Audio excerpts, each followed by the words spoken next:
이게 유명무실한 것 같은데. 유명무실할 수밖에 없어요. 네. 5대 상임이사하고 직접 교전에 참여하는 경우를 규율할 수가 없어요. 정말 약소국 중위권에 있는 국가들한테는 너무 중요합니다. 국제사회에 대해서 내가 중요한 게 뭐야, 자국이 중요한 게 뭐야 라는 거를 한번 보여줄 수 있는 정말 절호의 찬스예요.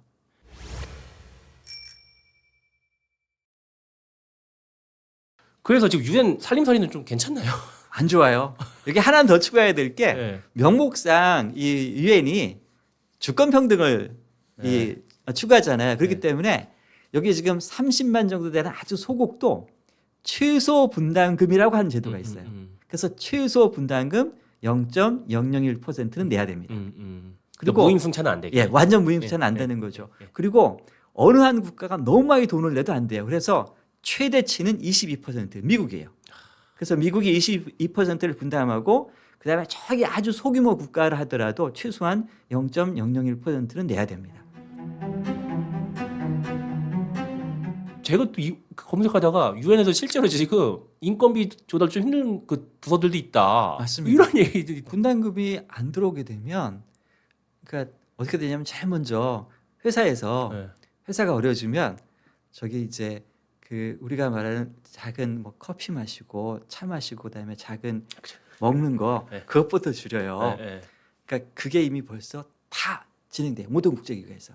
그러고 난 후에 뭐 줄이냐면 사무용품 줄이고 그건 이미 벌써 진행됐어요.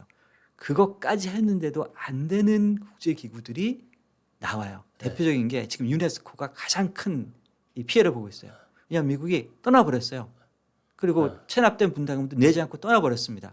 그러면 유네스코 같은 경우는 갑자기 22%가 예산의 22%가 사라지는 거예요. 그럼 22%를 어떤 식으로 메웠는가? 결국 가서는 자발적으로 기여금을 하는 국가들이 나왔어요.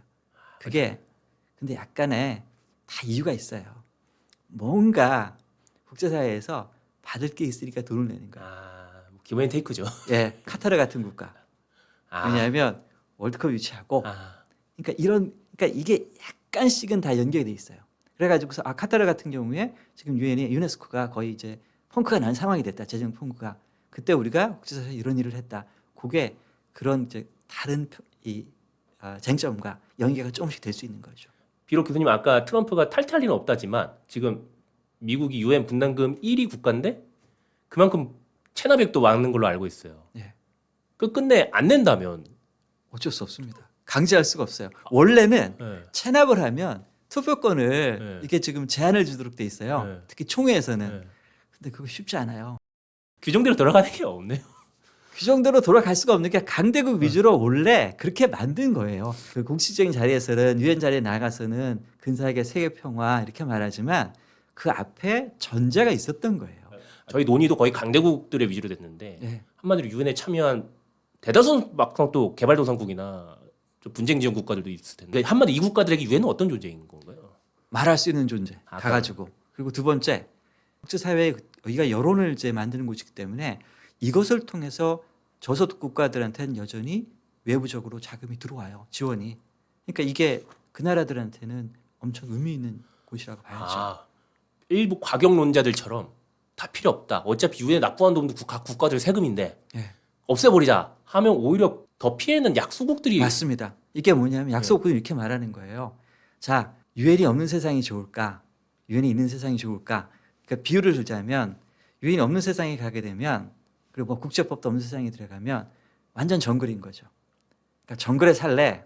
아니면 제도화된 약간의 불평등이 있지만 그럼에도 불구하고 뭔가 안정성도 있고 너한테 오는 외부 지원도 있는 그런 그런 체제 아래 살래? 이런 논의도 있어요. 국가 분쟁이 많아지니까 그럼 안보 이렇게 국제기구 단일기구 말고 각 지역별로 파편화된 안보하자.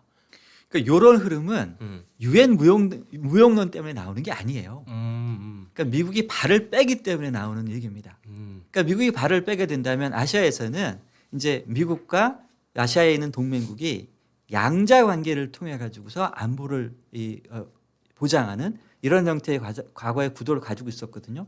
근데 미국이 발을 빼버리면 과거 미국으로부터 안보 보장을 받고 있던 국가들의 입장에서는 이제 다른 도움이 필요한 거죠. 그러니까 그러다 보니까 이게 이제 아시아판 나토라는 얘기도 나오기 시작하는 거예요. 그러니까 이게 안타깝지만 그런 방향으로 갈 거예요. 근데 이 현상은 우리가 이미 벌써 겪었었어요. 근데 기억을 못할 뿐이에요. 그거 언제일까요? 1970년대 닉슨 대통령에 의해서 아. 주한미군이 빠져나가려고 했을 때 그때 우리가 선택했던 방법 중에 하나가 그때 뭘 제안했냐면 아스펙이라고 해가지고서 아시아 태평양 기구에 아시아 태평양 지역에 있는 국가들 중에 협의체를 만들어 보자. 이런 것들이 이미 벌써 1970년대도 미국이 발을 뺄 때 다 시도했었던 거예요. 근데 지금 미국의 발을 빼는 속도가 솔직히 말하자면 빨라요. 근데 이게 또 왜 걱정이 되냐면 남중국해에서 네. 중국이 대만을 상대로 무슨 일을 벌일지 모른다. 이게 만약에 그런 경우가 벌어졌을 때 유엔은 만약에 그런 사태가 벌어지면 유엔은 또 어떤 입장? 유엔이 할 수 있는 없어요. 있을까요?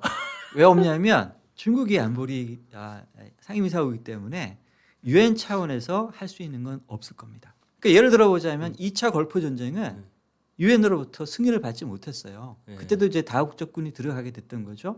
그러면 그 다국적군을 주도하는 국가들이 같이 그냥 국제사회 승인 없이 들어가는 거예요. 일단 그러면 그렇게 어쨌든 유엔은 내부에서 이런 문제를 스스로 인식하고 있나요? 알죠?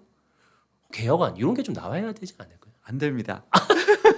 그게 쉽지 않은 게요. 네. 이게 한번 예를만 들어볼게요. 우리가 세계은행의 총재라고 하면 엄청 금융 전문가라고 생각하시잖아요. 네네네. 근데 우리가 알고 있는 세계은행 총재를 한번 보세요. 한국계 김용 출신 배경이 의사잖아요. 네. 전문가들이 아니에요. 그러니까 그렇게 된 이유는 이거는 이 전체 국제 기구라고 하는 거는 우리가 능력 기반으로 가장 최고에 있는 사람이 그 자리를 가는 게 아니라 어떻게 되냐면 결국 가서는 국력 배분, 지역 배분 이런 것들이 있어요. 그러다 보니까 쉽게 바꾸지를 잘 못해요. 강대국은 지금 유엔 바로 그때 관심 기본적으로요. 강대국 출신 중에 국제기구 관련 사람이 별로 없어요. 강대국 가면 국제기구 별로 관심 없어요. 왜냐하면 자기가 가지는 힘을 가지고 충분히 외교로 다른 국제사회를 움직일 수 있는데 굳이 그 번거로운 국제기구가 쓸 이유가 그러니까 국제기구는 도구거든요. 자기 입장에서. 이게 번거로운 도구면 굳이 쓸 필요가 없는 거죠. 그러면 제가 여기쯤에서 가장 처음에 드렸던 질문으로 들어가 볼게요. 처음에 제가 교수님은 유엔 무용론이 나오는 이 시점에 유엔이 필요하냐 했을 때 필요하다 말씀하셨단 말이죠. 근데 지금 저희가 한 45분여 정도 대화를 나눴는데 제가 계속 의도한 게 아니라 왜 필요한 거예요? 계속 물어보게 되잖아요. 두 가지. 네. 네. 말을 할 수 있고 네. 가서 상대방을 욕할 수 있는 연기를 할 수 있다. 그게 왜 중요하냐면 다수를 형성하게 되면 그게 국제 여론을 대표하는 거예요. 그래서 그 여전히 정확히 말하자면 유엔은 지금은 담론 투쟁의 장소예요. 그러니까 어느 담론이 어떤 기준이 더 옳은가. 그러니까 예를 들면 트럼프처럼 관세를 막 때리는 게 옳은가? 아니야, 관세는 지금 낮은 게 좋고 법에서 결정되는 것이 좋아라고 하는 그 담론 투쟁에서 결국 숫자라고 하는 것은 여전히 중요하잖아요. 그러니까 그 담론 투쟁이 이루어지는 곳이라고 보시면 돼요. 그러면 우리나라는 좀 우리나라와 유엔 간의 관계는 어떻게 되나요? 우리는 돈 많이 내요. 그다음에 아시아 국가 중에서는 넘버 2죠. 물론 이제 일본이 가장 많이 내고요. 한국인 중에서도 유엔 안에 이제 고위직으로 들어가신 분도 많고요. 안에서 활동을 하고 있어요. 근데 이제 그 유엔에서 활동하시는 분들을 이제 그 다른 분들을 얘기를 들어보면 한국에 약간 상상력이 좀 필요한 시기 그렇게 말을 얘기해요. 그래서 그 상상력이 했던 거는 근데 어떤 새로운 의제를 만든다든가 이런 부분에서 한국이 좀 더 좋은 역할을 할 수 있기를 좀 기대한다라는 말을 좀 듣고는 있죠. 그 상상력에 관한 거 좀 더 말씀해 주시면 좋을 것 같아요. 한번 예를 들어보자면 지금 이제 우리가 다 해외여행 가잖아요. 네네. 해외여행 갈 때 항공료에 때 여행객들한테 예를 들어서 1달러씩 돈을 내자. 그래서 그 1달러를 개발 원조로 보내자. 이런 아이디어들은 누가 개발하냐면 이 스칸디나비아 국가들이 개발했던 거예요. 그러니까 그런 식의 안들을 만들고 그 안들을 이제 계속하면 뭔가 사회적으로 근사하잖아요. 네. 그리고 명분도 되고 네. 그러니까 그게 결국 가서는 표준처럼 만들어지는. 그게 그 논의가 유엔 내부에서 그게 결국 가서는 유엔에서 다 이루어져요. 그러니까 밖에서 그런 작업들을 하다가 최종적으로 가서는 그게 이제 유엔의 총회 결의안이라든가 이런 형태를 통해 만들어지는 거죠. 우리나라 입장에선 대한민국 입장에선 유엔이 존속되는 국제기구 사회 질서가 좀 옳은가요? 아니면 저는 유엔에 있다고 있는 게 좋다고 생각이 들어요. 모든 국가가 최소한 와서 한마디 말을 할 수 있는 그런 모이는 장소는 있어야 되거든요. 만약 있잖아요. 유엔이 완전 사라지게 된다면 그러면 아마 권역별로 그러니까 국제기구들이 만들어져요. 그럼 예를 들어 보자면 2차 대전 중에 그랬었어요. 유엔을 제외하고 보시면 소련 판 국제기구 하나 있고요. 미국 판 국제기구가 서로 병립해 있습니다. 예를 들어 보자면 안보 같은 경우에 지금 유럽에서는 바르샤바 조약기구가 있었다면 나토가 있었죠. 그렇죠. 그런 식으로 다 그래요. 그러니까 예를 들어 보면 그 이제 철도기구도 소련 판 철도기구가 있고요. 그 다음에 자유진영판 철도기구 이런 식으로 병립적으로 있습니다. 근데 병립적으로 있게 될 경우는 두 이 권역이 서로 상호 만날 수 있는 기회는 없어요. 룰? 어떤 스탠스를 가지고 좀 국제 질서에 임해야 될지. 저는 여전히 상상력이라고 생각이 들어요.